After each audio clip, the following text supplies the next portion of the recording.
All right, now, so the purpose of this training is for this Corporate Affairs Commission registration processes. So these are our first class, which is the introductory class. So this introductory class, we're talking about the meaning of the acronym CAC, the duties and responsibilities of the CAC, and the types of users that are allowed to use the CAC registration portal, and the requirements for each of the users. So straight to the point, what is the meaning of the acronym CAC?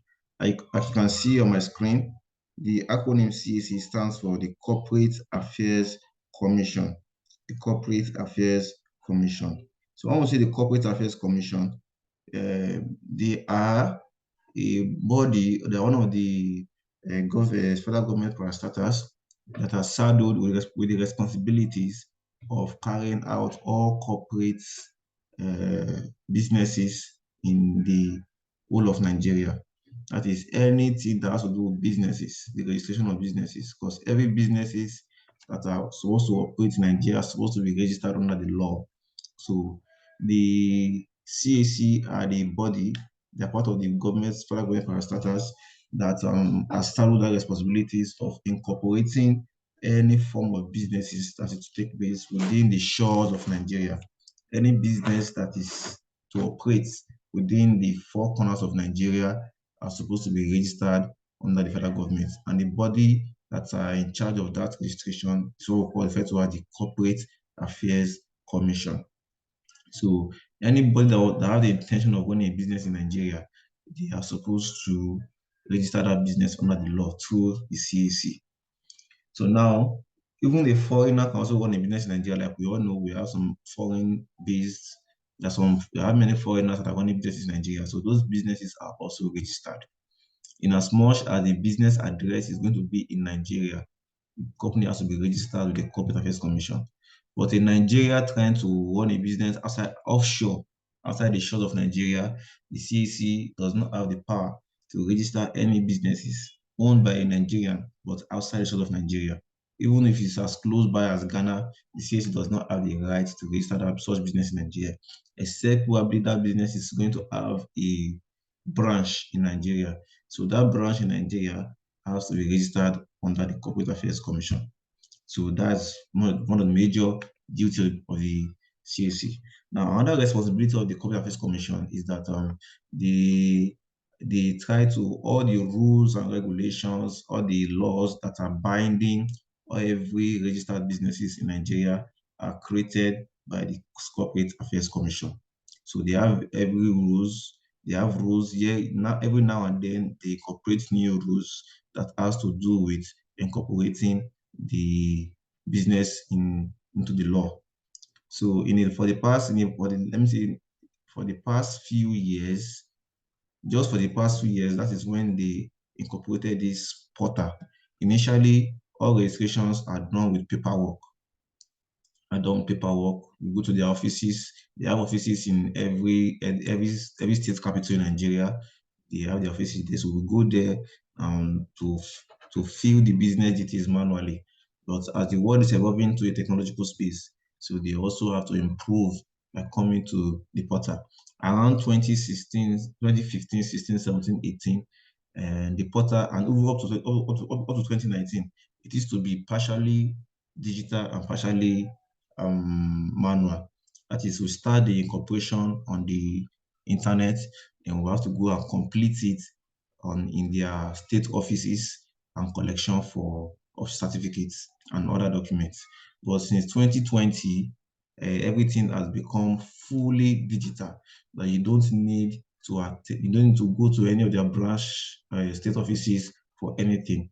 Even if you go there, they still have to refer you back to the online portal.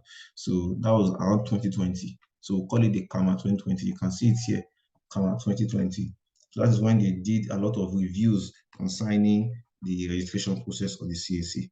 So the CAC are also saddled with, and they also serve as a means of generating IGR, that is internal revenue, internal gross revenue for the Federal Republic of Nigeria. So, and I'm sure that they are one of the highest generating parastatals of revenue for Nigeria, because a lot of things are done in the Corporate Affairs Commission. Any business that is registered have to go through the CAC, through the CAC. So having said that, let me move to, I've talked about the meaning of the acronym. I've also talked about the duties and responsibilities of the CAC. Now, let me stress again that the CAC are the ones that generates or that bring all the rules and regulations guiding every registered businesses in Nigeria. So the CAC are the one that comes with those rules and laws. It's very, very important to know. Now, I will try to be fast because of our time. And so the next one there under the introductory class is the types of users in the CAC, types of users who can register on the CAC portal. Now, when we say types of users, we have what we call the public users and what we call the accredited agents. The public users and the accredited agents. Now, I want to say who are the public users? And the public users, they are any individual,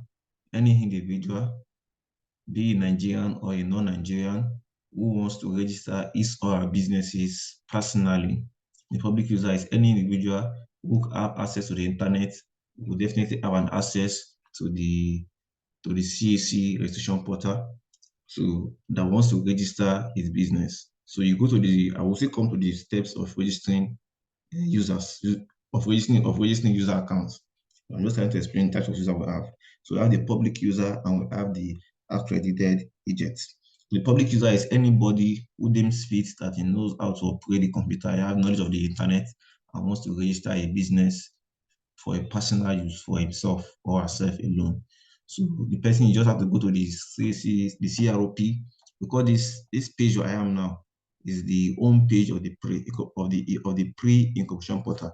We call it, you can see the address here is PRE, that is pre.cac.gov.ng, pre.cac.gov.ng. So that's the home of the pre-incorporation portal. So you just come to this portal and you click on register. I'm still coming there how to register. Click on register and follow the guidelines on the form. So, but now while we also have the accredited agents. So the accredited agents are a group of individuals or group of professionals whom meets the criteria for being an accredited agent.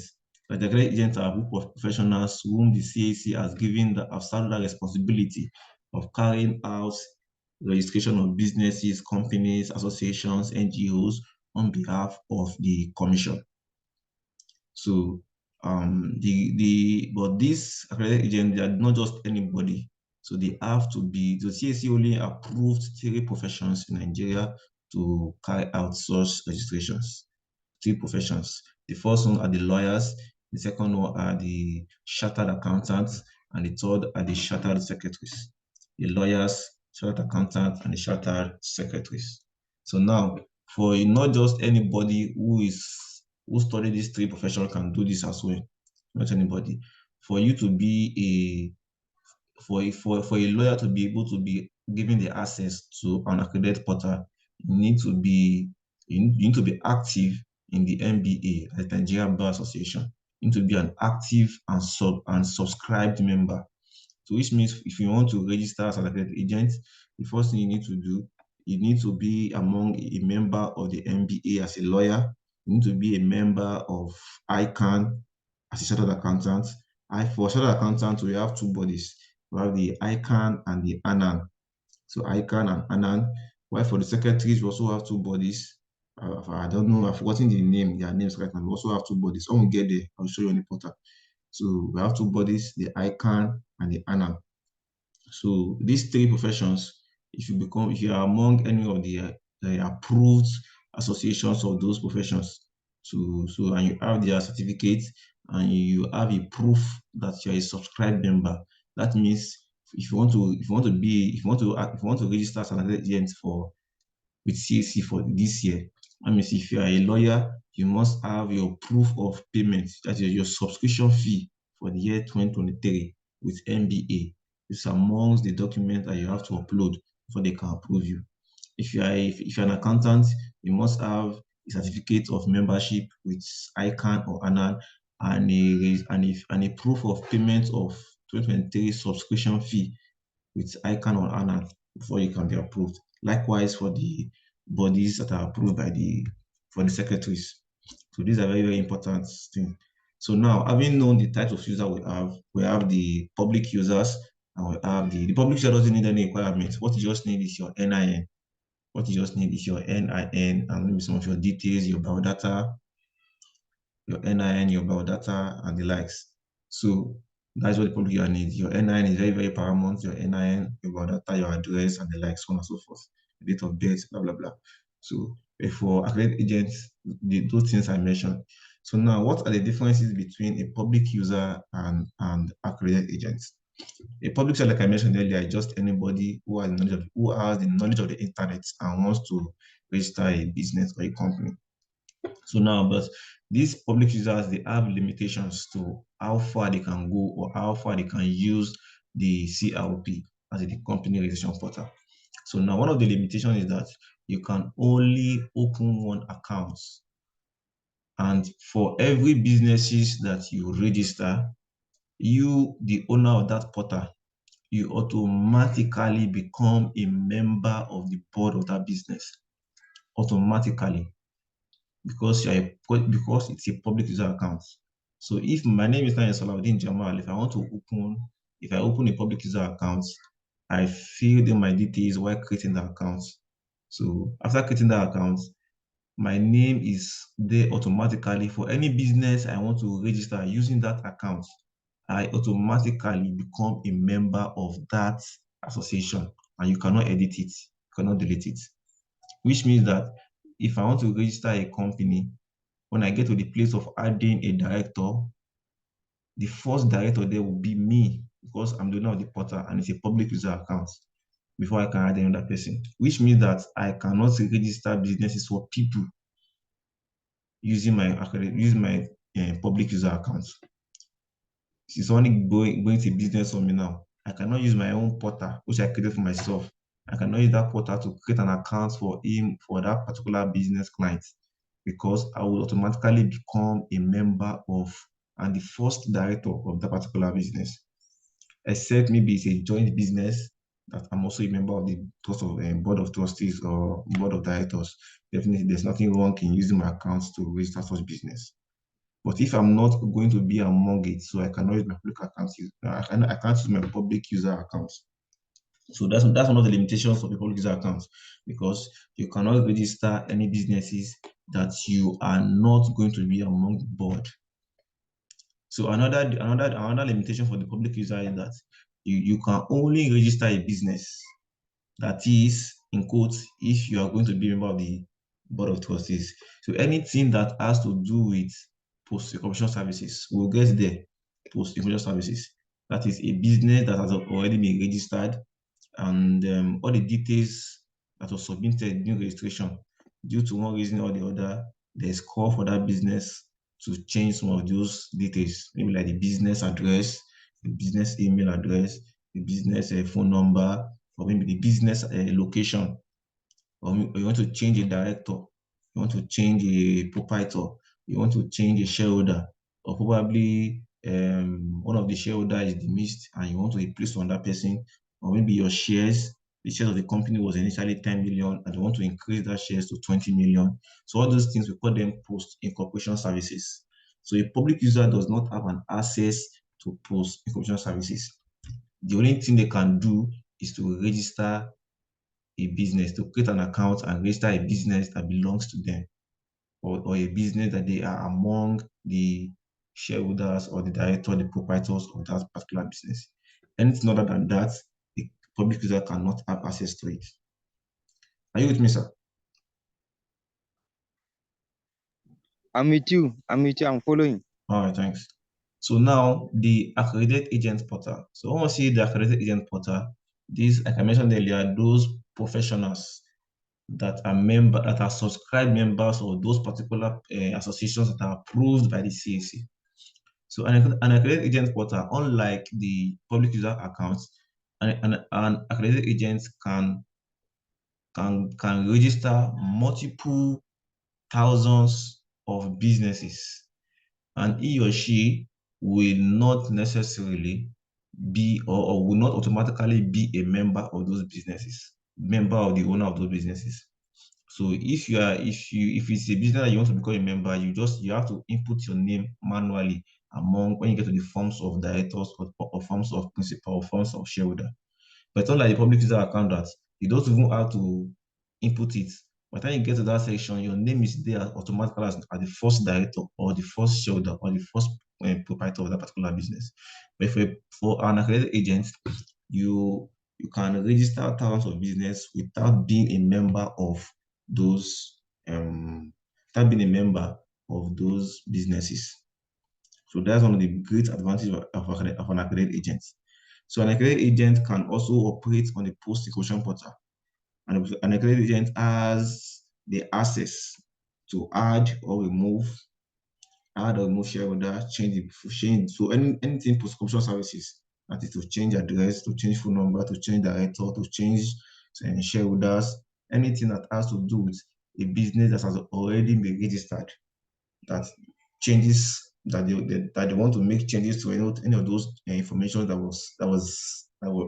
was given during the incorporation process. So an accredited agent has an access to that portal where you can change those things. So that's one of the advantages of an accredited agent. So you can register more than one business using your portal, thousands of businesses, and you will not automatically become a member of that one or the owner of that businesses.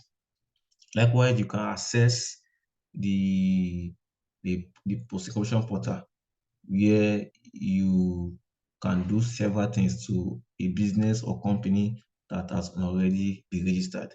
So I think these are the two major differences between the public user accounts and the accredited agents and the accredited agents account. So an accredited agent also have reports with the commission. As an agent, you have rapport with the commission. We also give the commission and we give them feedback on where they can improve in the CRP, because there's always room for improvements. Even this year, they've done a lot of improvements to the CRP because we lodge complaint to what needs to be improved on. So an agent have that access to speak with we have a platform or we do speak to the CAC staffs on what they can improve on the CRP. But all these things cannot be accessed by public user accounts. So that is that about I want to make it short and precise so that we can. So for this section, I think I'm done with the introductory class. So I've talked about the meaning of the acronym of the CAC, talk about the duties of the CAC, talk about the types of use of the CAC, and the requirements that are needed to register as for either of the type of users of the CAC. So let me quickly say here that the home page for the CAC, let me go to the home page. This is how the post portal looks like. The post portal, this is how it looks like. This is loading. The post portal.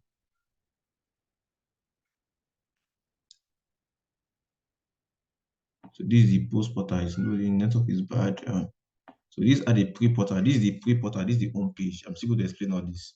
This is the pre-portal, this is the post portal. How the post portal looks like. You can see it's going to be accessed by accredited agents. So I'm going to explain both when we get there. So this is the pre-portal. I'm going to explain the next slide now, next video, I'm going to explain what's this pre-portal. Everything you can see here, I'm going to explain it in details. So let us end this here now so that we can feel like I can be precise. I don't want the explanation to cut from one video to another. I believe that's understood.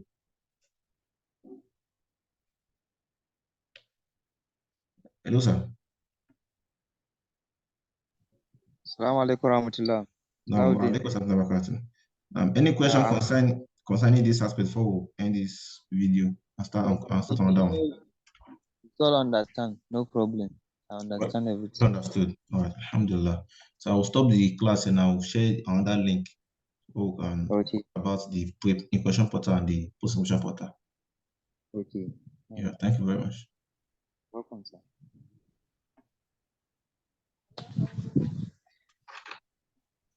Ya aiki. Kuma me baro na ruwa ɗin nan yana cika baron ruwa guda 10 in aka cika drum ɗin nan 500 muke bashi. Ku naku ya cika drum? Na'am? Sai kuka ai ba zai ko biyun da kuka yi ina nufin ba zai ma cika drum ba.